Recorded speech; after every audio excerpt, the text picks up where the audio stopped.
पुण्याचा लोकप्रतिनिधी म्हणून, पुण्याचा खासदार म्हणून या पुण्यासाठी केंद्र सरकारकडनं जे म्हणून आपल्याला आणता येईल त्या सगळ्याचे प्रयत्न आमचे सुरू आहेत। बसेस येत आहेत, नवीन मेट्रो मार्ग होत आहेत, पुण्याच्या अनेक वेगवेगळे प्रकल्प पुण्यामध्ये येत आहेत, रेल्वेचे मार्ग सुरू होतात, Pune Mumbai, Pune Lonavala 3rd and 4th लेनला सुद्धा मंजुरी मिळाली, पुण्यावरनं अनेक वंदे भारत सुरू होत आहेत। म्हणजेच माननीय मोदीजींच्या सरकारचं पुण्यावरती जे विशेष प्रेम आहे आणि जे लक्ष आहे, मला असं वाटतं ते याच्यातून दिसून येतं। पुणेकरांसाठी एक आजची खूप महत्वाची भेट आहे। आज संपूर्ण देशभरामध्ये संविधान सन्मान दिन म्हणून साजरा केला जातोय, तर याच दिवसाचं औचित्य साधत आज माननीय मोदीजींच्या सरकारने पुणेकरांना एक भेट दिली आहे। भूमिपूजन सांगता कधीपर्यंत होऊ शकतात?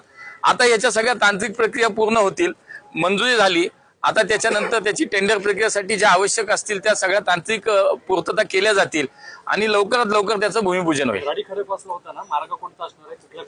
नाही, खडकवासल्यावरनं हडपसर मार्गे खराडी आणि त्याच्यात अधिकच एक सांगतो की खराडी ते खडकवासला या मार्गाला बघा, आता पुण्यामध्ये जवळजवळ 3 मेट्रो मार्ग सुरू होत आहेत।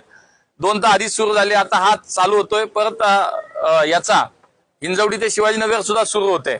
तर या सगळ्या मार्गांवरनं पुणे विमानतळाला थेट विमानतळावर जाण्यासाठी म्हणून एक डीपीआर तयार करायला आम्ही सांगितला। तो खराडी ते विमानतळ, खराडीपर्यंत तर आता कुठलाही मेट्रो मार्ग गेला तर खराडीपर्यंत आता माणूस जाईल।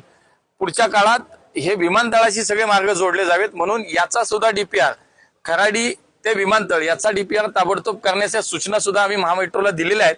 पुणे महानगरपालिका आणि महामेट्रो म्हणून त्याच्यावर काम करते। त्याच्यामध्ये कारशेडचा एक विषय होता, ह्या मार्गावर कारशेडला जागा मिळत नाही असे एक विषय होता, तो सॉल्व्ह झालेला आहे का? निश्चित आता सगळ्याच तांत्रिक ज्या गोष्टी बघूनच केंद्रीय मंत्रिमंडळाने मंजुरी दिलेली आहे। मला असं वाटतं त्याच्यात आता कुठली अडचण नाही। पुढच्या दृष्टीने आता लवकरात लवकर वेगानं प्रक्रिया होऊन काम सुरू होण्याच्या दृष्टीनं आम्ही सगळे प्रयत्न करणार।